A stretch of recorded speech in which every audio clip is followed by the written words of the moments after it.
তানজিন বলেন, সমীকরণের দিকে তাকিয়ে আছি, অঙ্ক করা শুরু হয়েছে আবার। কি হলে সুপার ফোরে যাবে বাংলাদেশ, কে জিতলে কি হবে, মেলানো হচ্ছে সেই সমীকরণ। বড় টুর্নামেন্ট এলেই বাংলাদেশের জন্য গল্পটা যেন সবসময় একই। প্রশ্নটা কাল এসেছিল তানজিন হাসানের সংবাদ সম্মেলনেও। দুর্দান্ত এক ইনিংস খেলে ম্যাচ সেরার পুরস্কার জিতেছেন তিনি। এরপর সংবাদ সম্মেলনে তানজিদের কাছে নানা প্রশ্নের ভিড়ে জানতে চাওয়া হলো, বড় টুর্নামেন্ট এলেই কেন বাংলাদেশকে সমীকরণ মেলাতে হয়। উত্তরে তানজিন বলেছেন, আমরা কখনো এভাবে দেখি না, প্রত্যেকটি ম্যাচ খুবই গুরুত্বপূর্ণ।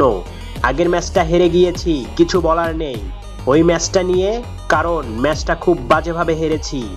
আমরা যখন কোনো ম্যাচ খেলতে মাঠে যাই 100 ভাগ দেওয়ার চেষ্টা করি। আফগানিস্তানের বিপক্ষে আজ 6 ওভারেই 59 রান তুলে ফেলেছিল বাংলাদেশ। তবে এরপর তারা থেমেছে 5 উইকেটে 154 রান করে। আফগানিস্তানকে শেষ পর্যন্ত অল আউট করতে পারলেও শেষ ওভারে 2 ছক্কা খাওয়ায় জয়ের ব্যবধানটা বড় হয়নি।